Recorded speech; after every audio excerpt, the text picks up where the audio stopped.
ونصلي ونسلم على رسول الكريم أما بعد فأعوذ بالله من الشيطان الرجيم بسم الله الرحمن الرحيم ناظرین، نبی کریم صلی اللہ تعالی علیہ وآلہ وسلم بیان فرماتے ہیں کہ استغفار کی فضیلت کیا ہے۔ ناظرین، آج کی اس ویڈیو میں آپ کے سامنے ایک تو استغفار کی فضیلت کا ذکر کرنا ہے اور ساتھ میں یہ بھی بتانا ہے ہمارے اکثر ناظرین کو استغفار کرنے کے طریقے کا علم نہیں ہے اور بہت سارے لوگ الفاظ کی غلطی کی وجہ سے اپنی دعاؤں کی قبولیت سے محروم رہتے ہیں کیونکہ ان کو علم نہیں ہے کہ ہم نے کس طرح استغفار کرنا ہے۔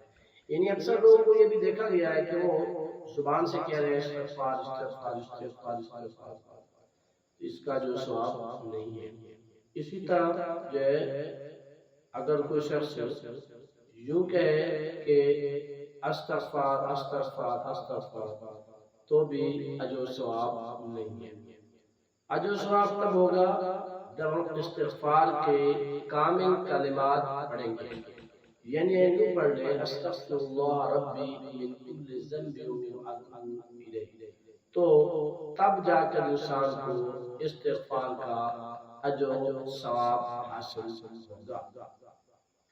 یاد رکھیں کہ نبی کریم صلی اللہ تعالی علیہ وآلہ وسلم نے ارشاد فرمایا بہترین دعا جو ہے وہ استغفار ہے اور بہترین عمل جو ہے وہ لا الہ الا اللہ ہے۔ تو ناظرین، اس حدیث مبارکہ سے استغفار کی اہمیت اور اس کی فضیلت کا ذکر ہوا ہے۔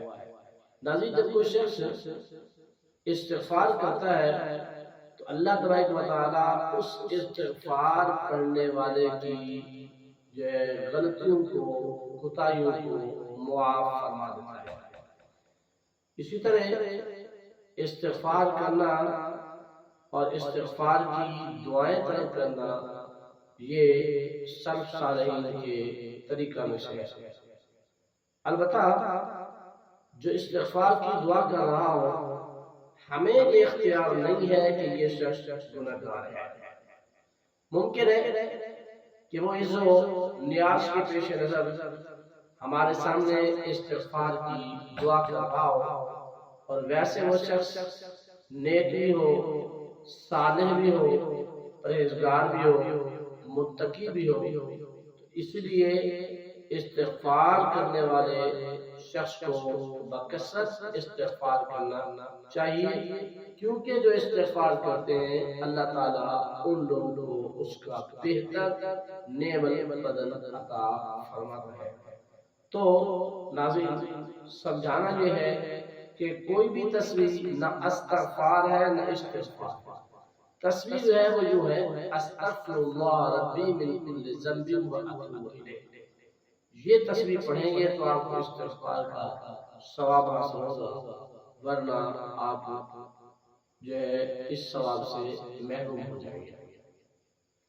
اسی طرح ناظرین، یہ بھی تصدیق کر لیجئے کہ ہم نے ہمیشہ جو ہے نہ استغفار کہنا نہ استغفار کہنا، بلکہ جو ہے دعائیہ کلمات پڑھتے ہیں اور ان دعائیہ کلمات سے تاکہ جو ہے انسانوں کے لیے بخشش کا سامان ہو سکے۔